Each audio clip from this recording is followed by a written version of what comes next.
เวลา 15 โมงของวันที่ 8 มังกร 2013 ท่านจุมลีเสญสอนเลขาธิการใหญ่คณะบริหารงานศูนย์กลางพรรคประธานประเทศพร้อมด้วยภรรยาและคณะได้ลงเยี่ยมยามพบปะอบรมพนักงานเขื่อนไฟฟ้าเทิร์นหินบูนพาวเวอร์จำกัดโดยได้รับการต้อนรับจากท่านสุริวงศ์ดารวงศ์รัฐมนตรีว่าการกระทรวงพลังงานและบ่อแฮพร้อมด้วยพนักงานบริษัทอำนาจการปกครองเมืองคูนคำและนักเรียนให้การต้อนรับอย่างอบอุ่นในโอกาสดังกล่าวท่านสุริวงศ์ดารวงศ์รัฐมนตรีว่าการกระทรวงพลังงานและบ่อแฮได้รายงานความเป็นมาของบริษัทและความพร้อมในการกระเกียมของการเปิดการนำใช้โครงการภาคขยายของเขื่อนไฟฟ้าเทิร์นหินบูนพาวเวอร์จำกัดในวันที่ 11 มังกร 2013 โครงการก่อสร้างเขื่อนไฟฟ้าน้ำตกเทิร์นหินบูนพาวเวอร์ภาคขยายมีกำลังติดตั้ง500 เมกะวัตต์คือ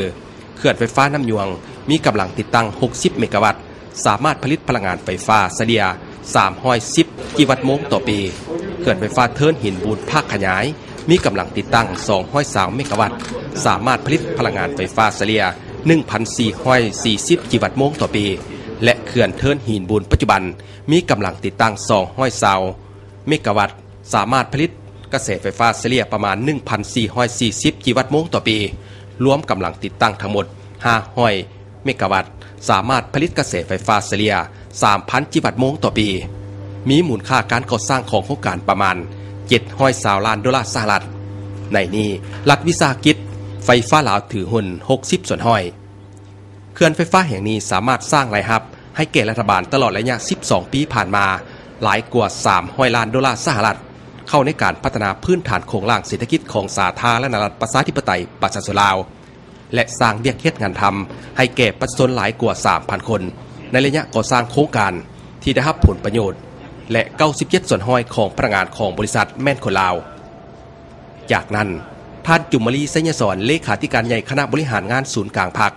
ประธานประเทศแห่งสาธารณรัฐประชาธิปไตยประชาชนลาว